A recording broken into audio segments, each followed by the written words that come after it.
Good morning, guys. I wanted to share a funny story with you today. There's a contest going on that I had seen. Brought back some good memories when I was thinking about funny stories.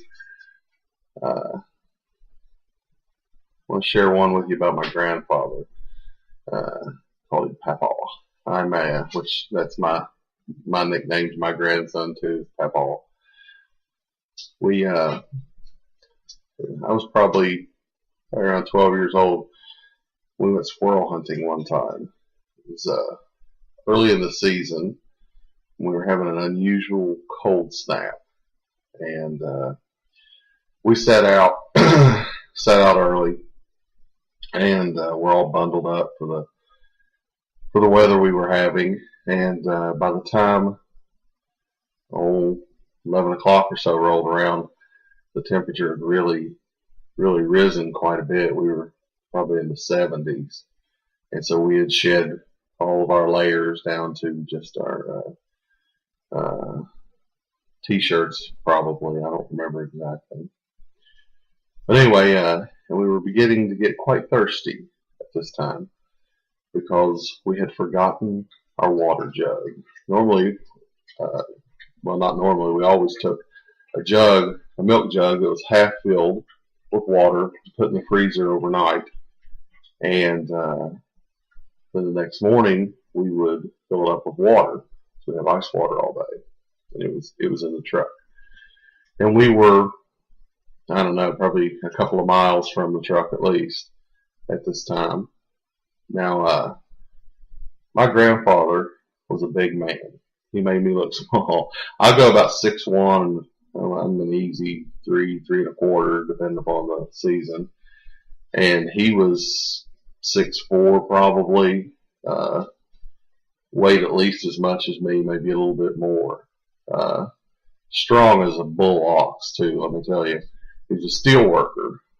By this point in his life, he was getting a little bit hobbled up from work injuries, and he worked in the part of the plant he worked in. He stood in hot water up over his knees, and it caused him to have a lot of joint problems later in his life after he retired.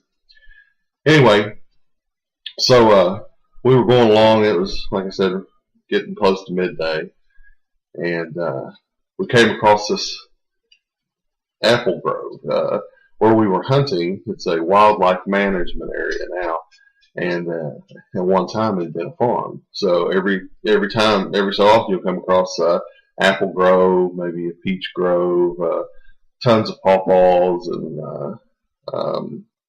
I can't think of those persimmons trees and things like that. So anyways, we come across this apple grove, and there were all these beautiful green apples hanging on these trees, probably, I don't know, 20 yards or so away, not too awful far. But they were on the other side of a creek. Now, the creek wasn't real deep. It was probably ankle high, a little more, a little less. But it was a good 10 feet wide. And he looked at those apples, and he said, "Son, one of them apples will taste mighty good about now." And I said, "Yes, Papaw, it would." And he said, "I'll make a deal with you." He said, "If I pick them, will you gather them?" And I thought to myself, there's no way in the world Papaw was going to climb no apple tree, because there were no low limbs. There were no limbs low enough with apples on them just to reach and get, even, with his height and reach. I thought, there is no way this man is going to climb up in that tree to get us some apples. So I said, being the smart young man that I was, "Yeah, Papaw, you pick them and I'll gather them, no problem." And he grinned real big and said, "Deal." He threw that 12 gauge up.